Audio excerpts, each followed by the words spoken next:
Kelantan kan kita kata banyak benda-benda gini. Jadi kerajaan negeri bukan Kelantan banyak benda-benda lagi. dalam Seluruh negara. Jadi bukan macam kerajaan Tapi negeri oleh kerana sendiri. kita ambil benda ni secara serius, menyebabkan kita sentiasa di highlight lah. Kalau kita pun tak tahu, tak highlight pun. Ya. Okey.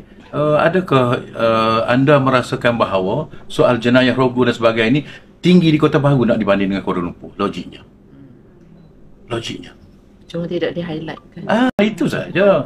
Sebab apa kita tinggi? Sebab kita ambil tindakan. Bila kita ambil tindakan, maka dia akan menambahkan kepada apa kita panggil ni, bilangan statistik. Kalau kita buat tak tahu, statistik kita tak tinggi lah.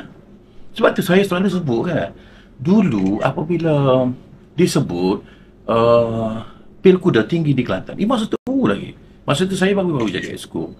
Tok Guru rasa sangat susah hati.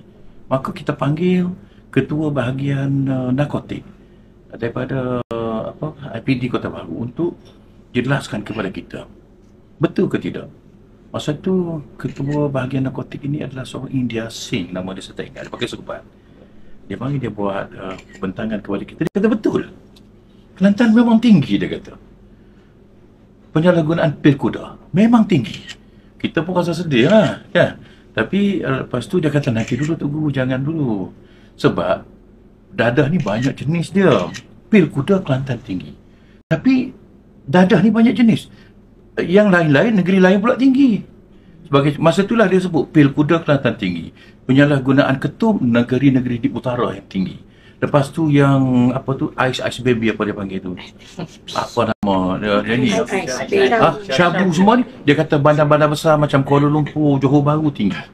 Sebab rupanya setiap dadah ni dia ada keistimewaan dia dari sudut penggunaan dia dan sebagainya.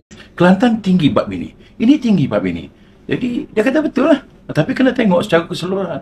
Yang keduanya dia kata gini, dia kata bila ada laporan, maka pihak polis akan buat serbuan. Bila pihak polis buat serbuan, akan ada tangkapan. Apabila ada tangkapan, maka ada statistik.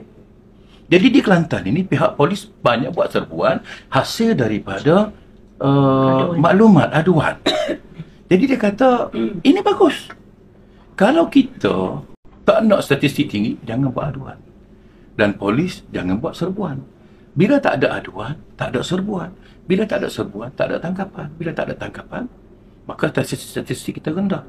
Tapi kita kena ingat juga, pihak polis ni buat serbuan bukan hanya bergantung kepada makluman. Pihak polis ni pun dia ada risikan dia tersendiri. Cumanya saya nak beritahu bahawa kadang-kadang itulah masalah yang berkenaan dengan statistik ni, banyak sebab dia. Jadi sebab tu kita kata bahawa apabila soal pil kuda tinggi di Kelantan, bukanlah bermaksud bahawa kita tinggi segala-galanya, ada sebab-sebab dia. Sebab saya selalu sebut benda inilah, saya selalu sebut bahawa Kelantan ada kelebihan dia dan ada juga kekurangan dia.